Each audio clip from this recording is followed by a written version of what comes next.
بسم اللہ الرحمن الرحیم. آج ہمارا ٹاپک ہے گورنمنٹ آف انڈیا ایکٹ 1935. یہ حکومت ہند کا قانون 1935. تو یہ جو ایکٹ ہے 1935 کا ایکٹ برطانوی پارلیمنٹ کی طرف سے پاس کرایا ہوا ایک قانون تھا، اور اس کو جو ہے برطانوی بادشاہ نے اس ایکٹ پہ دستخط کیا تھا اگست 1935 میں، اور باقاعدہ طور پر یہ ہندوستان میں نافذ کیا 1 اپریل 1937 کو. اب یہ ایکٹ لانے کا مقصد یہ تھا، پیچھے ہم بہت کچھ لیکچر میں پڑھ چکے ہیں کہ شروع سے جو ہے 1900 کے میں ہی 19ویں صدی میں ہی برصغیر کے لوگ جو ہے حکومت خود اختیاری کی، سیلف گورنمنٹ کی آزادی کی باتیں کر رہے تھے. بار بار برطانوی حکومت سے مطالبہ کر رہے تھے کہ ہمیں جو برطانوی کنٹرول سے تصرف سے آزادی دلائی جائے. اس سلسلے میں مسلمانوں نے بھی کافی حد تک اپنے سپریٹ الیکٹوریٹ اور الگ الگ مطالبات کی، اور ہندو خود بھی جو ہے شروع ہی سے سیلف رول کی باتیں کر رہے تھے.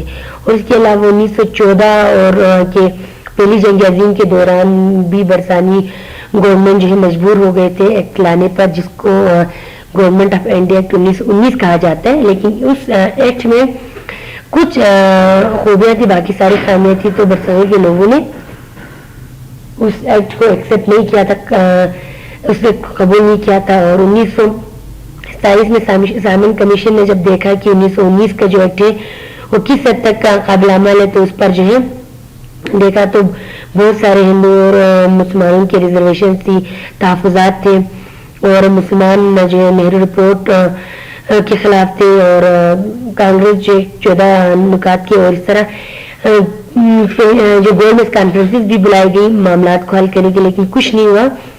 تو برطانوی گورنمنٹ نے خود جو ہے باقاعدہ جو ہے ایک اسکیم بنایا تاکہ برصغیر کے لوگوں کے مسائل حل ہو سکے اور برصغیر کے لوگ کچھ حد تک مطمئن ہو سکے. تو اس کو کہتے ہیں گورنمنٹ آف انڈیا ایکٹ 1935. یہ ایکٹ جو ہے بہت ہی ایک لمبا ڈاکومنٹ تھا ایکٹ، اور یہ جو ہے اس ایکٹ کی بہت ساری ایسی خوبیاں تھی جو کہ برطانوی گورنمنٹ نے برصغیر کے لوگوں کے لیے دیے تھے، اور کافی حد تک ایکسیپٹیبل تھی. اور لارڈ لنگتھگو نے جو ہے اس ایکٹ کو برطانوی پارلیمنٹ سے پاس کرایا تھا.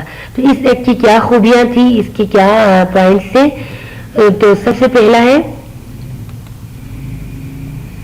The Act provided for an All India Federation. اس ایکٹ میں آل انڈیا فیڈریشن ان کی ہندوستان کو ایک وفاق کا درجہ دیا گیا. اس ایکٹ کے تحت all the provinces were to join the Indian Federation automatically, اور ہندوستان کے تمام صوبے اس وفاق کا حصہ بنایا جائے کہ اس وفاق کا حصہ ہوگا. ان کی انڈیا کو ایز اے فیڈریشن بنایا گیا. In case of state they were given to the option to join the same or not, اور انڈین اسٹیٹس کو یہ آپشن دیا گیا کہ وہ جو برطانوی فیڈریشن کے ساتھ شامل ہونا چاہتے ہیں یا نہیں ہونا چاہتے ہیں. اور دوسرا ہے the federal legislation was to be bicameral consisting of the Federal Assembly and then Council of State. ان کی اب پہلی بار یہ ہندوستان میں 2 ایوانی مقننہ، ان کی لیجسلیشن کا مطلب قانون ساز ادارہ، 2 ایوانی مقننہ بنایا جائے گا، بائی کیمرل ہوگا. ایک ہوگا فیڈرل اسمبلی اور دوسرا ہوگا کونسل آف اسٹیٹ. تو 2 اسمبلیاں ہوں گی ہندوستان میں. پہلی بار یہ بائی کیمرل یا 2 ایوانی مقننہ جو ہے انٹروڈیوس کیا گیا.